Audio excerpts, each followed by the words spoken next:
26 जनवरी वाले दिन जिस तरीके से इंडिया टुडे के वरिष्ठ पत्रकार जो राजदीप सरदेसाई थे, जिन्होंने जिस तरीके से एक प्रोपेगेंडा चलाया था और फेक न्यूज़ चलाई थी, आज जब उनको आज तक यानी कि इंडिया टुडे से रिटायर कर दिया, वहां से हटा दिया गया है, उसके बाद काफ़ी ज़्यादा राजनीति होती हुई नजर आ रही है। ममता बनर्जी ये कहती हैं कि ये क्या हो रहा है और डेमोक्रेसी खत्म हो रही है इस देश में। देखिए शिरीन, ऐसा है, जहां तक मिस्टर राजदीप सरदेसाई का विषय है और उनका पत्रकारिता करने का तरीका है और पत्रकारिता को समझने का तरीका है, मुझे लगता है कि वो कहीं से भी पत्रकार होने के लिए फिट नहीं है। और ये बात मैं बहुत समय से बोलती आई हूं।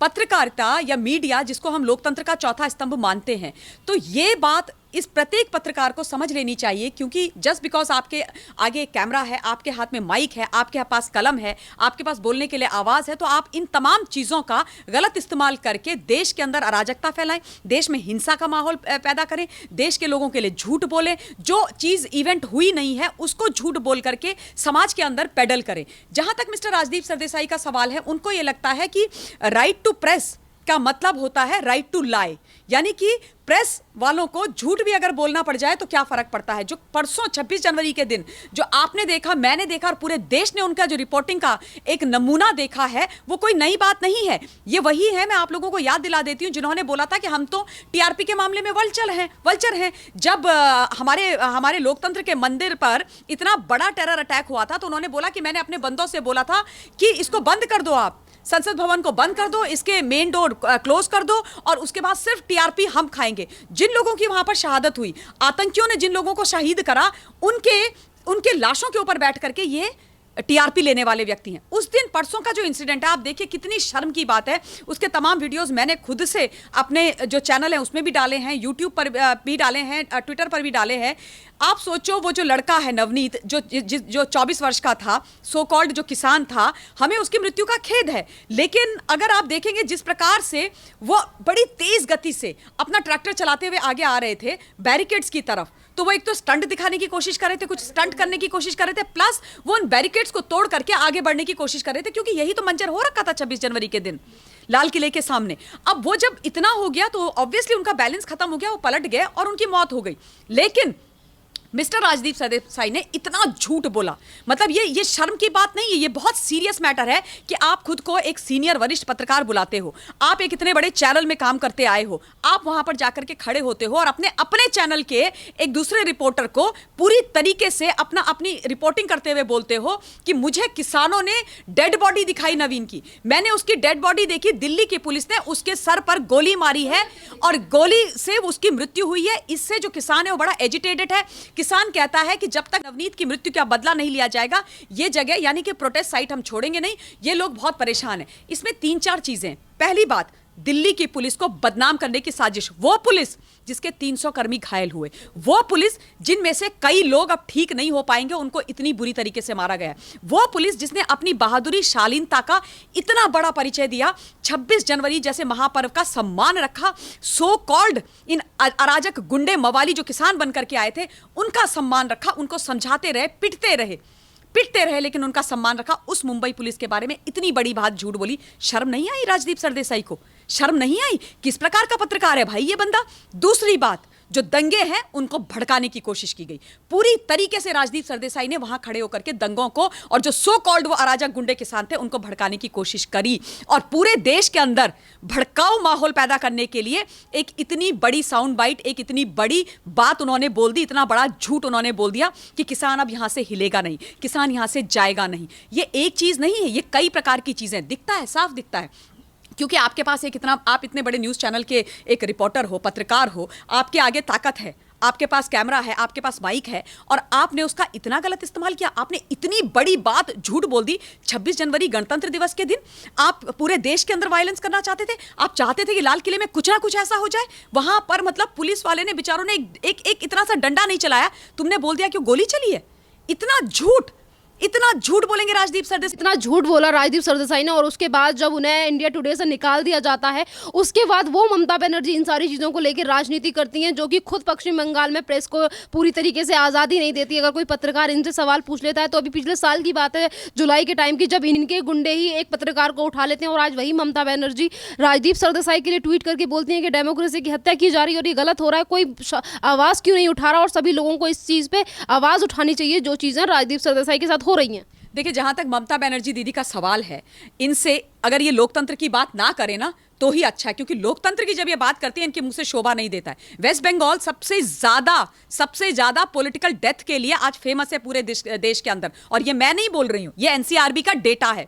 वहां पर लोकतंत्र की आप बात कर रहे हैं, और ऑब्वियसली राजदीप सरदेसाई के बारे में तो इनको दुख होगा ही। राजदीप सरदेसाई इनकी बी टीम ही तो है।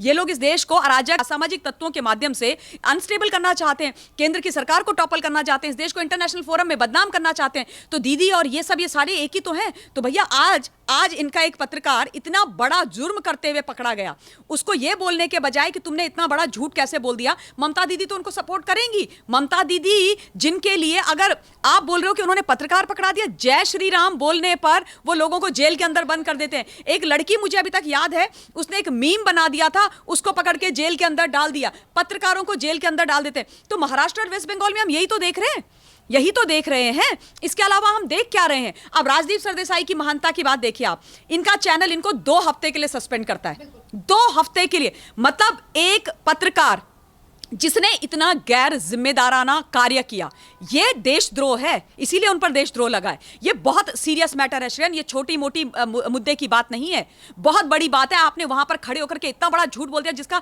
खुद से स्वयं से अपने एक्सीडेंट में उस लड़के की डेथ हुई, उसका हमें खेद है। आपने बोल दी इतनी बड़ी झूठ बात कि पुलिस ने उसको मारा, गोली मारी, और मैंने देखी है वो लाश।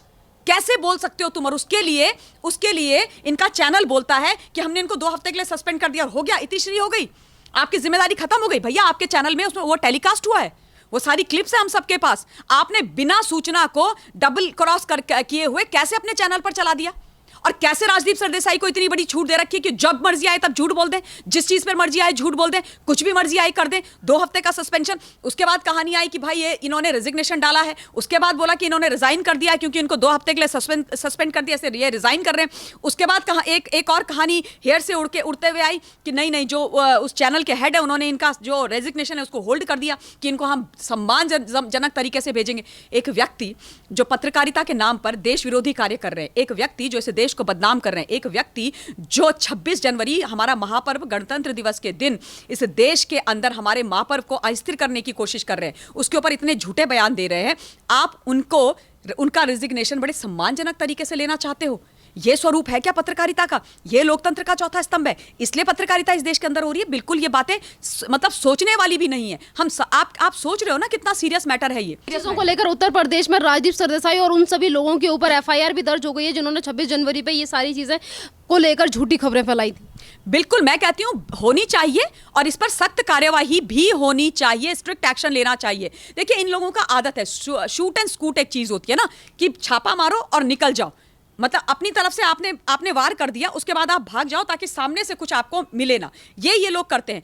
इससे पहले ये वाला जो 26 जनवरी वाला जो इतना बड़ा ये झूठ इन्होंने बोला है, जो क्राइम है, ये झूठ छोटा मोटा झूठ नहीं है, ये बहुत बड़ा क्राइम है। इस क्राइम से पहले इन्होंने और इनकी टोली ने, जिसमें इनकी पत्नी भी शामिल थी, एक ट्विटर पर इन्होंने इतना बड़ा प्रोपेगेंडा चलाया था हिंदुस्तान के आदरणीय राष्ट्रपति जी के बारे में, आदरणीय महामहिम जी के बारे में। हिंदुस्तान के मतलब राष्ट्रपति भवन को इन्होंने कटघरे पर खड़ा कर दिया और बोला कि नेताजी परम आदरणीय सुभाष चंद्र बोस जी की जो अनवील करा था पोर्ट्रेट, वो जो एक्टर है उसका है।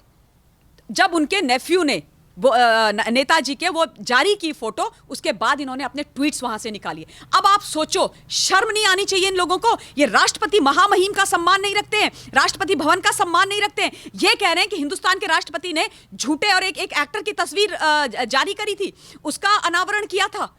और उसके बाद ये ऐसे लोग हैं कि जब इनको मुंह की खानी पड़ी तो अपने ट्वीट निकाल करके माफी मांगेंगे। कब तक माफ करेंगे इनको श्रेयन? कब तक माफ करेंगे? ये क्राइम है, ये छोटी मोटी गलतियां नहीं है, ये क्राइम है, ये क्राइम है। अगर आप लोगों को पता नहीं होता है तो बिना सोचे समझे या तो बोला मत करो। कटघरे में खड़ा कर देते हो देश के प्रधान राष्ट्रपति जी को, कटघरे में खड़ा कर दोगे महामहिम जी को, कटघरे में खड़ा कर दोगे दिल्ली की पुलिस को, यहाँ पर दिल्ली के गणतंत्र दिवस, संविधान को, 26 जनवरी, सबको कटघरे में खड़ा कर दोगे। इनको ये नहीं दिख रहा था कि वो गुंडे, वो मवाली, वो अराजक तत्व जिन्होंने हमारे लाल किले पर हमारा तिरंगा, हमारी आन बान शान शयन, हम सबकी, आपकी, मेरी, सबकी, उसको निकाल करके फेंक करके वहां पीला झंडा लगा दिया। राजदीप सरदेसाई को वो नहीं दिखा? राजदीप सरदेसाई की जिम्मेदारी नहीं थी उसके बारे में बात करने की? राजदीप सरदेसाई ने यह नहीं सोचा कि इस बात के लिए इनकी कड़ी से कड़ी निंदा ही नहीं होनी चाहिए, इनको सजा दिलवानी चाहिए? राजदीप सरदेसाई को यह नहीं दिखा कि दिल्ली पुलिस के 300 से ज्यादा पुलिस वाले चोटिल हुए और बहुत बुरी तरीके से हुए? वो नहीं दिखा? वो सारी चीजें नहीं दिखी? और इसके बाद इतना बड़ा झूठ बोलते हैं। इनको मैं हिंदुस्तान के आदरणीय गृह मंत्री जी से हाथ जोड़ के निवेदन करना चाहती हूँ और दिल से करना चाहती हूँ कि सर, ये देश को तोड़ने वाली, देश को बरगलाने वाली, देश को बदनाम करने वाली जो सोच है वो चाहे किसी की भी हो, नहीं चलनी चाहिए। ये ऐसे लोगों की हमें कतई आवश्यकता नहीं है। इससे अच्छा हम ना रखें पत्रकार इस देश में, चलेगा, लेकिन झूठ नहीं होगा। धन्यवाद मैम।